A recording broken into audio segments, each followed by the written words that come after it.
Bonjour à tous.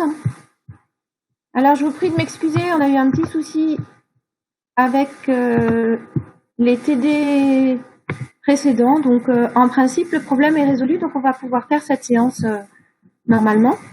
Donc, ce qu'on va faire aujourd'hui, c'est qu'on va s'intéresser à la gestion des émotions. Donc, simplement pour vous rappeler, dans le planning des séances que vous avez, donc vous avez une séance qu'on a faite le jour de vos amphis. Aujourd'hui, on travaille ce matin sur réguler ses émotions. Vous allez répondre à une enquête en ligne. Et cet après-midi, on va travailler sur gérer son temps. Donc, on a une séance d'1 heure en fin d'après-midi. Et ensuite, vous aurez 2 autres séances. Une le 2 octobre sur être efficace dans ses apprentissages, sur la mémoire. Et le 6 novembre sur comment s'adapter pour mieux réussir. Donc, la séance d'aujourd'hui est consacrée à la régulation des émotions. Donc, vous vous positionnez dans un contexte particulier. Vous imaginez que Pierre, ou vous, vous devez renouveler votre carte imaginaire pour le mois de septembre. Et en fait, vous trouvez pas le temps de déposer votre dossier et du coup, vous payez vos tickets à l'unité pendant tout le mois de septembre. Donc, bien évidemment, ça vous coûte beaucoup plus cher que si vous aviez votre passe imaginaire. Donc, on va se positionner dans ce contexte-là et ce qui va nous intéresser donc pendant cette séance, c'est de s'interroger sur le fait que dans certains cas, on repousse une décision ou une action à plus tard, alors que dans d'autres cas, on agit tout de suite, sans attendre, pour prendre cette action ou prendre cette décision. Donc, dans un premier temps, ce que je vais vous demander, c'est de répondre au questionnaire qui est sur eCampus. Vous y avez accès donc dans la section, session 2, séance 2, réguler ses émotions. Donc, vous prenez 10 minutes pour répondre à ce questionnaire et donc on se retrouve à 9h, on va dire 9h50, 8 minutes pour répondre à ce questionnaire. Donc, je vous laisse faire. Si vous avez des questions, n'hésitez pas à prendre la parole. Il est inutile de vous déconnecter de la session Collaborate. Donc, vous restez sur la session Collaborate et dans une autre fenêtre, vous pouvez accéder au questionnaire. C'est bon pour tout le monde ?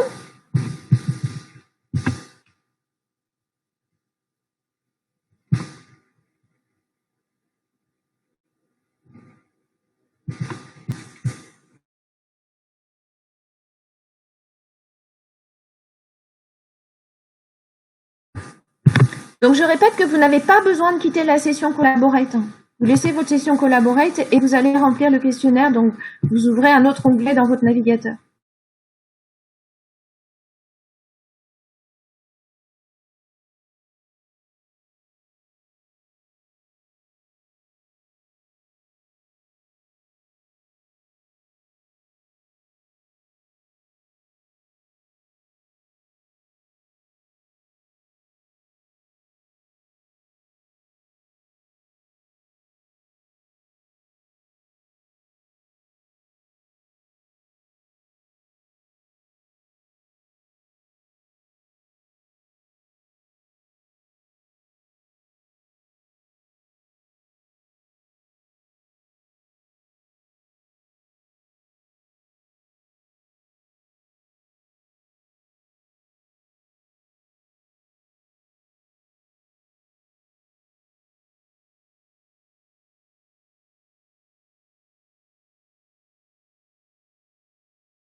Oui, bah tant pis. C'est pas grave.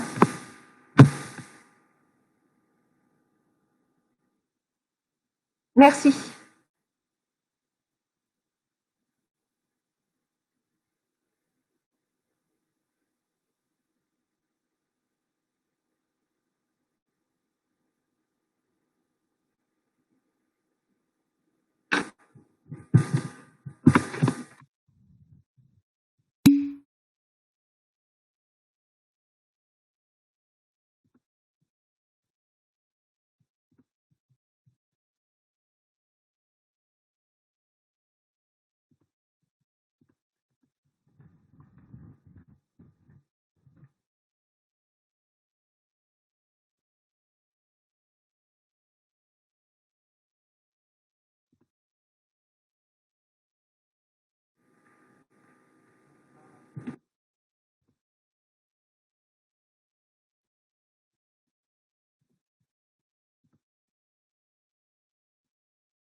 Alors, je vous affiche une question pour savoir si vous avez terminé. Est-ce que vous pouvez répondre simplement que j'ai une idée de l'endroit où vous en êtes dans le questionnaire?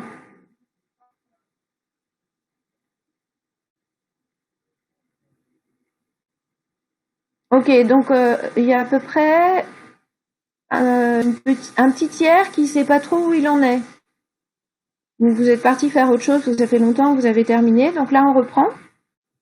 Ok, donc pour ceux qui n'ont pas fini, vous prenez 1 ou 2 minutes, mais l'idée de toute façon, c'est que vous allez voir qu'on va s'intéresser à la dernière question, donc la question 5. Donc pour ceux qui n'ont pas répondu, on reprend. Donc je vous demande de répondre au sondage. Alors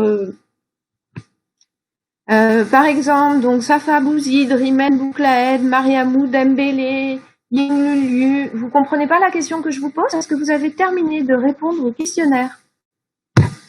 Donc vous avez un sondage qui s'affiche devant vous, il suffit que vous cochiez oui ou non, c'est tout.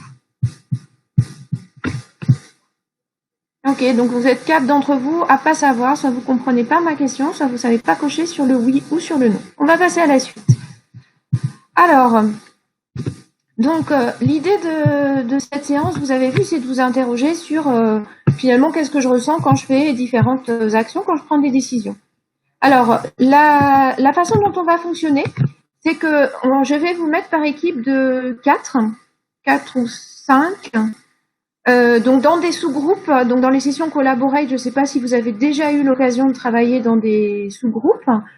Donc vous allez vous retrouver dans des sous-classes virtuelles. Dans des sous-classes virtuelles, il n'y a que vous qui vous entendez. Donc vous mettez votre micro, comme ça vous pouvez parler ensemble, c'est beaucoup plus intéressant, c'est plus rapide.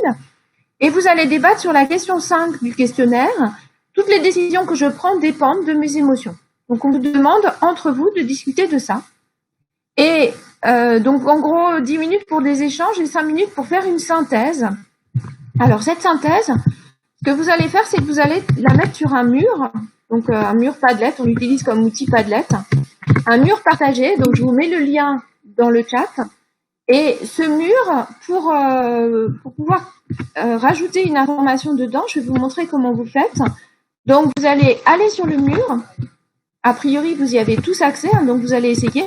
Et face à votre groupe, vous allez faire un plus et là, vous allez taper ce que vous voulez taper. Donc, il va y avoir un secrétaire de séance. Il suffit qu'il n'y en ait qu'un par groupe hein, qui prenne des notes. Et le numéro de votre groupe, vous pouvez le voir quand vous cliquez sur dans Collaborate, dans la liste des participants, vous allez voir les groupes. Est-ce que c'est clair pour tout le monde?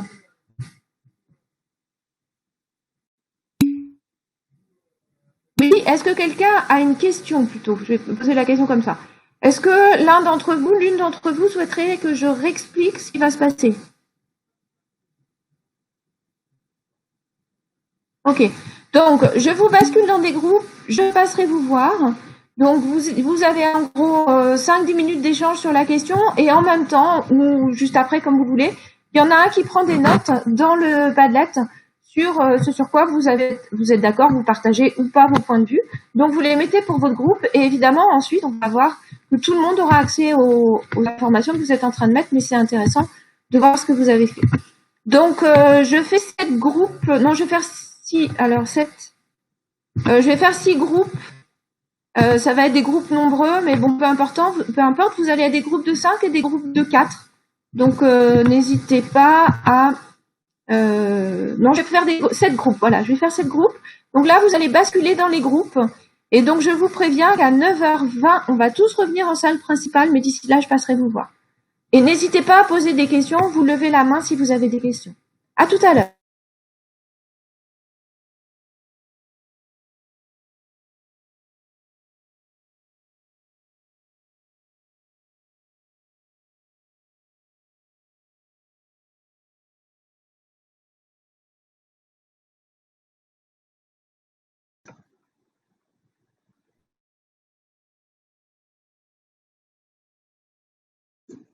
Yo.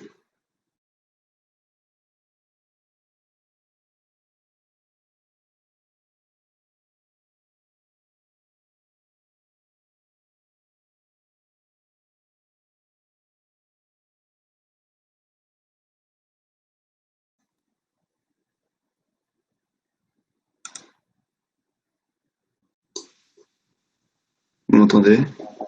Oui. Oui, moi je vous entends aussi. Juste un mot, est-ce que vous pouvez essayer, l'un ou l'une d'entre vous, d'aller sur le Padlet et de taper quelque chose sur le Padlet, donc vous êtes dans le groupe 1.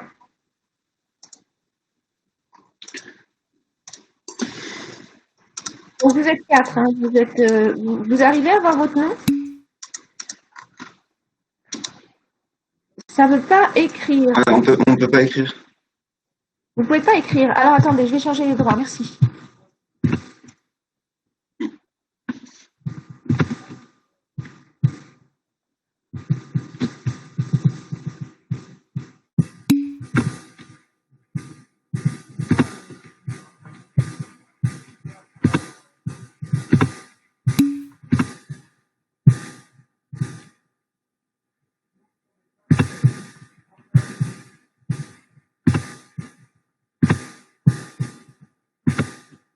Est-ce que vous pouvez écrire maintenant?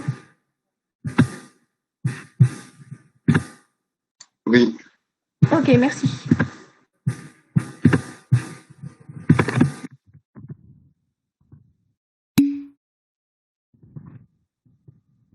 Vous avez compris ce qu'il faut faire? Oui, oui. Ouais.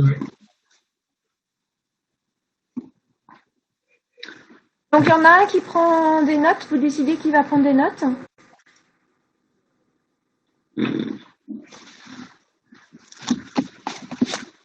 Je vais prendre des notes ou je prends des notes?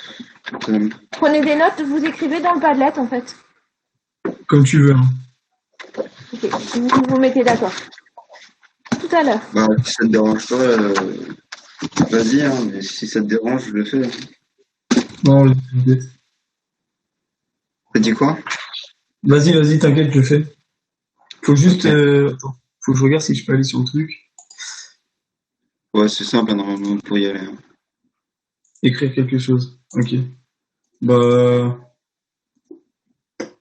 C'était quoi la question déjà? C'était est-ce que Attends. les émotions influent sur nos choix? Toutes les décisions que je prends dépendent de mes émotions. Bah moi, je trouve que oui. Hein. Parce que... Bah, ouais, dans la plupart des cas, oui, mais des fois, on arrive à prendre des décisions, même Je si, vais mettre plusieurs trucs. Je vais mettre oui et non. Je mets oui et des tirets, non? ouais, bah, tu peux mettre dans la majorité des cas, oui. Enfin, c'est ce que je pense. Après, je sais pas ce que les autres pensent, mais dans la majorité des cas, oui. Mais cependant, il existe certains choix qui se font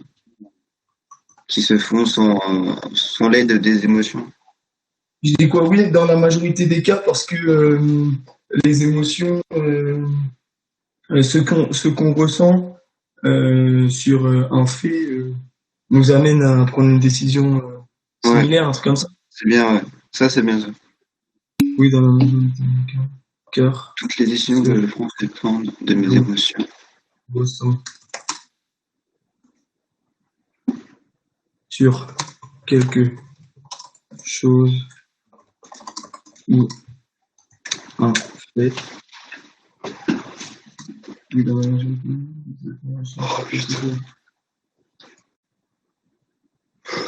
Mais là, tu vois que j'ai écrit ou pas? Attends, je vais voir. Ouais, ouais, je vois que t'as écrit. Sur quelque chose ou un fait. Je sais pas trop quoi dire, comment tourner la phrase. Oui, dans les cas, tu peux éviter de dire car, tu dis juste oui, dans la majorité des cas, on ressent, euh, on agit en fonction de nos ressentis ou de. Ah ouais. Tu peux reformuler ça, tu n'es pas obligé de dire car, tu vois. On agit en fonction de nos ressentis. Mais tu mets. Sur le sujet, je mets? Ouais, tu peux mettre sur le sujet. Oui, dans la majorité des cas, on agit en fonction de nos ressentis sur le sujet. Et tu peux mettre cependant. Euh,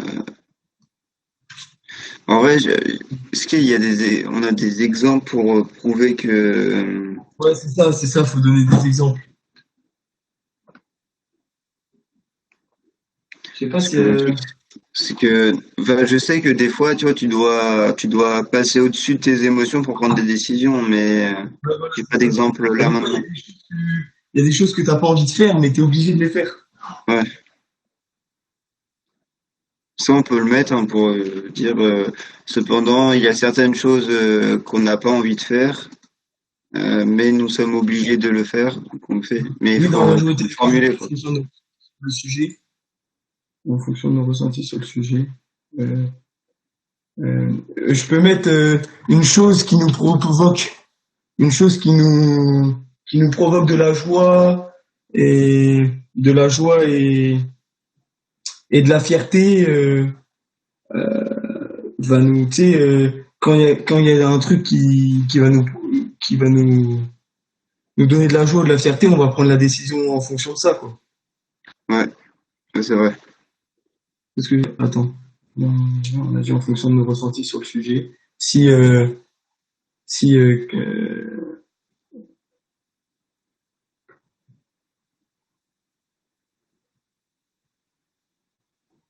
bah attends, je vais mettre cependant, Euh, dans certains cas, euh, euh, on ne peut pas agir en fonction de nos ressentis, de nos émotions. Et là, je mets exemple, s'il y a quelque chose on n'a pas envie de faire, mais on est obligé de le faire, tu vois. Par exemple, je sais pas, ouais, un exposé à l'oral, t'as pas envie de le faire, mais t'es obligé de le faire.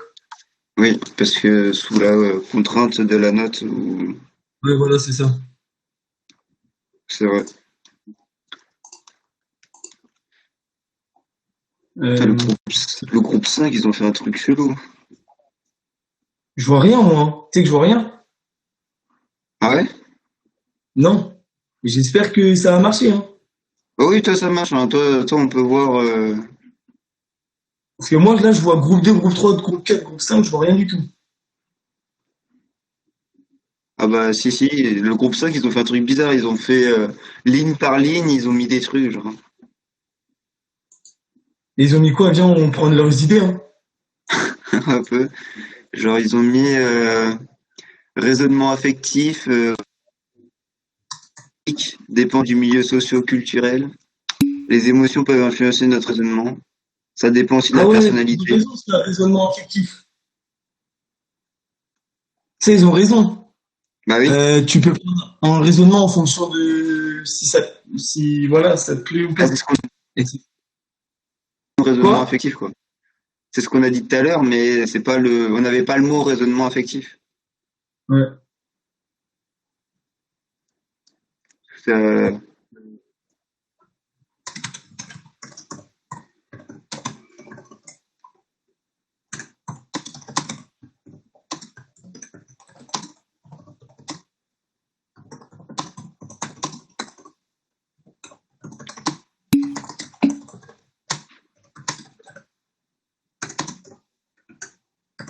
il faut donner des illustrations, des exemples.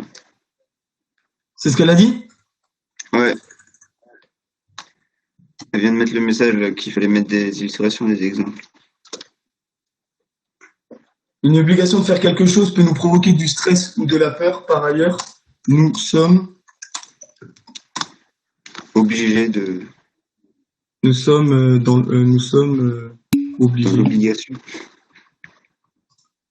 Une obligation de faire quelque chose peut nous provoquer du stress ou de la peur. Par ailleurs, nous sommes obligés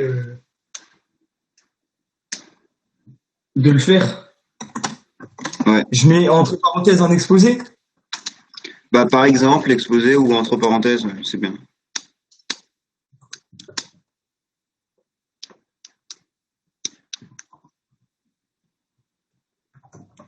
Il y a quoi d'autre qui pourrait être chiant à faire? Bah, par exemple, quand tu dois, Discours, je mets des discours. Non, non, je sais pas, c'est la même chose. pas en fonction de nous, forcément, c'est dans la majorité des cas des gens, genre comment on fonctionne. Par Ouais, c'est exemple, ça. si tu dois aller à un examen, bah tu veux pas y aller, mais bon, t'es un peu obligé, tu vois. C'est Ouais. C'est bon là ce que j'ai mis ou pas? ouais, ça va, ouais, c'est bien. Et du coup, faudrait rajouter un exemple. Bah quand on a dit oui, dans la majorité des cas, on agit en fonction de nos ressentis sur le sujet. Faudra mettre un par exemple. Ouais.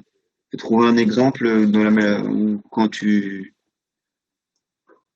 Bah, par exemple, faudrait dire que quand... si t'as envie de manger ça, des fois, bah tu vas aller manger ça, tu vois. Ouais, voilà, c'est ça. Euh, on agit, je mets on agit souvent en fonction de ce qu'on aime et ce qui nous provoque de la joie. C'est bien ça.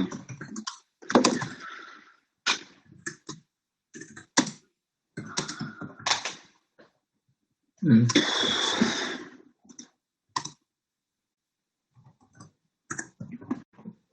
L'obligation de faire quelque chose peut nous provoquer du stress ou de la peur, par exemple, nous sommes obligés de le faire.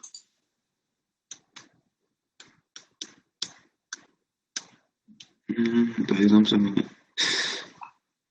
On agit souvent en fonction de ce qu'on aime et ce qui nous provoque. de la journée. De quoi, par exemple? Attends, faut trouver un exemple. Parce que manger, genre, c'est pas un hyper bon exemple. Enfin, c'est un bon exemple, mais on va pas mettre ça. Euh, Par exemple, quand tu as envie de regarder un film, bah tu vas le regarder, tu vois. En fait, ça peut être, il y a beaucoup de choses, quoi. C'est pour ça que dans la majorité des cas, c'est comme ça. Je sais pas C'est comment tout je dis banal, quoi. tu vois, mais Mais je dis quoi? non, je suis en train de réfléchir.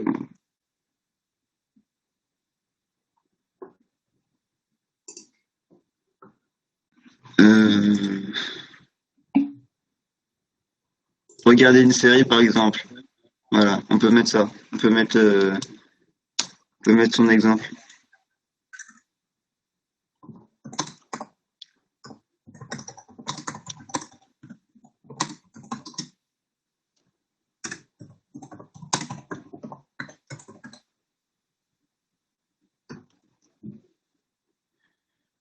Bon, voilà, on va pas mettre plus que ça, hein.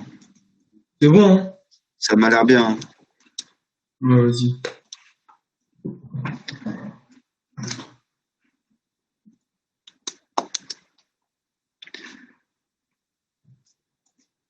J'espère que ça termine à 30, hein, qu'ils nous grattent pas les. Attends, Ah ouais, clairement, clairement. parce qu'on s'est levé pour 8 heures. Mais là, moi, tu sais que je vois rien. Groupe 2, groupe 3, groupe 4, groupe 5, je vois rien. Bah, quitte et reviens. Réactualise.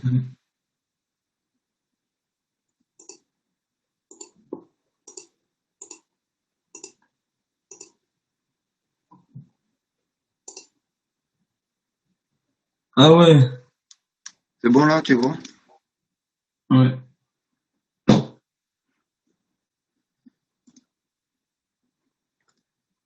Euh,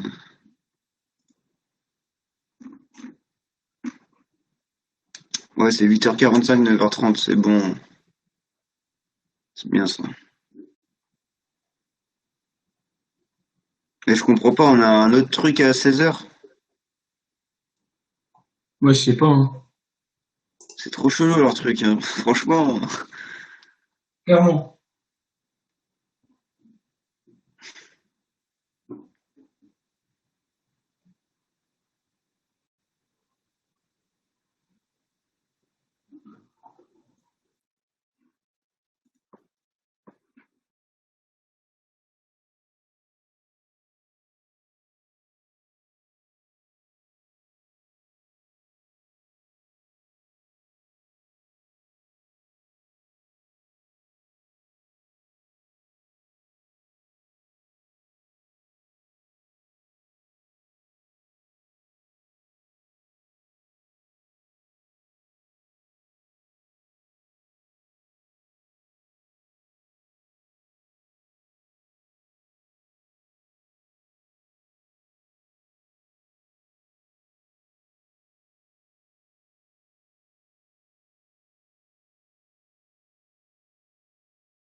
Ça nous fait plaisir, et si ça nous faisait pas plaisir, on restera chez nous, quoi.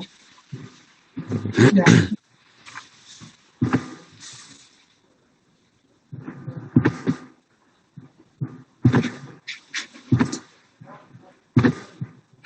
Vous êtes là? Oui, on est tous ensemble. Donc a priori ils sont là, mais ils ont disparu, ils ont coupé leur micro. Ah.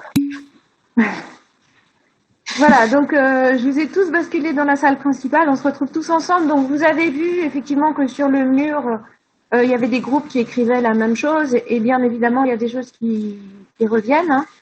L'idée c'était d'essayer de vous faire réfléchir à des exemples précis qui vous permettaient de répondre oui ou non, et en fait c'est pas tant la réponse qui nous intéresse, c'est simplement se rendre compte que les émotions jouent un rôle très important dans la prise de décision. Or, c'est quelque chose sur lequel on ne travaille pas du tout à l'école, à part peut-être pour certains qui ont eu, j'ai envie de dire, la chance d'être accompagnés par des enseignants ou des psychologues scolaires ou des gens qui travaillent en sciences de l'éducation, mais de manière générale, c'est pas quelque chose qu'on fait. Et ça se développe de plus en plus dans le milieu professionnel sur la gestion des émotions, justement quand vous êtes manager d'équipe ou autre. Mais on en a besoin et c'est vraiment fondamental dans les apprentissages. Donc, l'idée, c'est, je pense que vous l'avez bien compris, hein, donc là je vous ai mis une synthèse, le mur il sera accessible et de toute façon on vous en donnera une copie, une version PDF si vous avez envie de revoir ce que vous avez mis, ce qu'ont mis les autres, parce que ça peut être intéressant. Alors dans les quelques minutes qui nous restent, en fait je vais vous donner quelques éléments parce que il y a évidemment, c'est un sujet qui intéresse le monde de la recherche, à savoir comment les émotions influencent notre prise de décision et nos actions, et comment faire pour finalement les réguler au mieux. Alors, quand on reçoit un stimulus émotionnel, c'est-à-dire en fait, il se passe quelque chose dans notre environnement et on perçoit, si vous voulez, ce qu'on appelle un stimulus. Et il y a une émotion et ça passe par le cerveau, donc le thalamus. Alors, quand on reçoit un stimulus émotionnel, négatif, positif aussi, mais nous, ce qui nous intéresse surtout, c'est dans le négatif. Ce qui se passe, c'est qu'il peut y avoir une réponse directement fournie par ce qu'on appelle l'amygdale, et cette réponse est courte. Elle ne passe pas par le cortex préfrontal, donc ça donne pas lieu à une réflexion, à une discrimination sur ce qu'il faudrait faire, mais j'ai une réponse très rapide qui coûte pas beaucoup d'énergie. Par contre, elle n'est pas forcément adaptée. Alors, l'avantage de ça, c'est que ça vous permet, quelque part, c'est quand on parle de l'instinct de survie, hein, il y a un bruit qui vous fait très peur, vous vous jetez par terre. C'est probablement la bonne réponse, en tout cas la plus adaptée à cette situation. Après, si vous preniez le temps d'analyser le bruit, vous entendez des coups de feu, vous prenez le temps d'analyser d'où ça vient, qu'est-ce qui se passe, etc., vous restez debout, peut-être que vous risquez de vous en prendre un. Donc, on a évidemment besoin d'avoir des réponses courtes. Par contre, quand vous êtes dans certaines situations, typiquement, vous en avez peut-être parlé, vous avez eu une évaluation, un contrôle, un examen, on vous rend vos copies, et vous avez une note qui correspond pas du tout à ce que vous vouliez, et vous êtes en colère, vous êtes agacé, et vous êtes en colère par rapport à l'enseignant ou par rapport à vous-même. Et du coup, vous vous mettez dans une posture fermée, vous n'écoutez pas, vous regardez pas les recommandations qui vous ont été faites pour progresser, les conseils qui vous ont été donnés, et du coup, ça va à l'encontre de vos objectifs principaux, qui sont de réussir dans cette matière et de faire des apprentissages. Donc, la réponse courte, elle va très vite, donc elle coûte pas très cher, mais elle n'est pas toujours adaptée. Si vous prenez le temps d'avoir une réponse longue, ça passe par le cortex préfrontal, qui lui a des facultés de discrimination, et du coup, il va envoyer une réponse émotionnelle qui va prendre plus de temps, qui va coûter quelque part plus d'énergie, qui va vous demander un effort, mais du coup, vous allez avoir une réponse qui va être plus adaptée par rapport à la gestion de la situation. Donc, en apprenant à réguler les émotions négatives, on peut obtenir une réponse émotionnelle et du coup une prise de décision ou d'action qui sera beaucoup plus adaptée à l'objectif que vous vous êtes fixé. Donc, en général, typiquement, se mettre en colère, c'est pas quelque chose qui vous permet de bien gérer vos apprentissages ou de bien gérer les relations que vous avez avec les personnes qui vous entourent. Alors évidemment, pour pouvoir réguler ces émotions, il faut déjà être capable de les identifier. Donc là, ce que vous avez fait dans le questionnaire auquel vous avez répondu tout à l'heure, et vous pourrez y revenir aussi, c'est que vous avez on vous a proposé d'essayer d'identifier vos émotions quand vous êtes dans des situations particulières. Et ne serait-ce que ça, c'est déjà un grand pas vers le fait de réguler mon émotion. Si je l'identifie, je sais qu'elle est là, donc je vais pouvoir faire quelque chose dessus. Si je cherche pas à l'identifier, je sais même pas qu'elle existe. Donc bien évidemment, je peux pas agir dessus. Et donc, deuxième point, une fois qu'on a identifié son émotion, il s'agit d'essayer de la réguler et donc quelque part de transformer une émotion négative en une émotion positive, de manière à pouvoir se motiver, se calmer, se rassurer, et donc prendre une décision qui sera plus adaptée par rapport aux objectifs que vous vous êtes fixés. Donc, tout à l'heure, j'ai écouté un petit peu quand vous étiez en train de travailler dans vos groupes. Vous disiez bien que ça c'est utile, ça c'est pas utile, ça va me prendre du temps, ça va me prendre moins de temps, mais j'en ai besoin. Donc finalement, quand on va prendre une décision, on va essayer de trouver un équilibre entre l'effort que ça va me demander, le coût que ça va me demander, et ce que ça va me rapporter. Donc rappelez-vous qu'on vous a mis dans la situation où Pierre doit renouveler son pass Navigo pour le mois de septembre, il l'a toujours pas fait. Il paye ses tickets chaque mois. Donc là, on voit bien qu'il y a une notion de coût. Et là, c'est un coût financier, hein, payer ses tickets, chaque mois évidemment, mais chaque jour pour chaque transport. Ou bien au contraire, un coût qui est de faire la démarche administrative d'aller obtenir un certificat de scolarité pour déposer son dossier. Mais une fois qu'il l'aura fait, il sera débarrassé. Financièrement, ça lui coûtera moins cher, et puis il sera débarrassé pour toute l'année. Il n'aura pas ce fardeau de se dire « Ah, je l'ai pas encore fait, il faut que je le fasse ». Donc nous, ce qu'on vous suggère à retenir, hein, c'est essayer de relier chaque tâche que vous avez à faire à un objectif. J'ai vu dans les notes que vous avez prises, pour certains, faire la vaisselle, il n'y a pas d'émotion. Il peut y avoir des émotions. Ouais, ça me barbe, j'ai pas envie de le faire, ça me saoule, c'est pas intéressant. Mais essayez de le transformer de manière positive. Je choisis de faire la vaisselle parce que du coup, ma cuisine sera propre après, donc ce sera agréable quand j'entrerai dans ma cuisine. Je choisis de le faire parce que comme ça, j'aurai pas à le faire ce soir quand je rentrerai. Donc l'idée, c'est d'essayer de remplacer son émotion négative par une émotion positive, s'approprier le fait qu'on décide de faire quelque chose et non pas le fait qu'on subit, qu'on a à faire, qu'on doit faire, qu'on n'a pas le temps. Parce que de toute façon, ça dépend que de nous et s'approprier, être acteur de ce qu'on va faire et typiquement dans les apprentissages, c'est ça qui va nous permettre de bien réussir. Donc essayez de retenir ça, on en reparle en fin de journée puisque là vous allez avoir amphi, donc je vous laisse le temps de prendre vos affaires et de vous installer pour être dans de bonnes conditions pour travailler. Et prenez juste le temps, si vous ne l'avez pas fait, de noter votre présence à la séance dans la section présence sur Collaborate. Donc on se retrouve en fin de journée pour la séance sur gérer son temps et on reviendra quelques minutes sur la séance de ce matin. Bonne journée, à ce soir.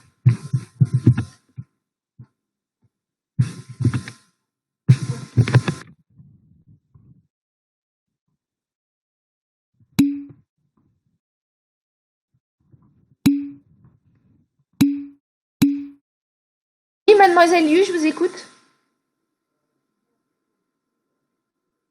Vous avez demandé la parole, mademoiselle Liu. Je vous écoute.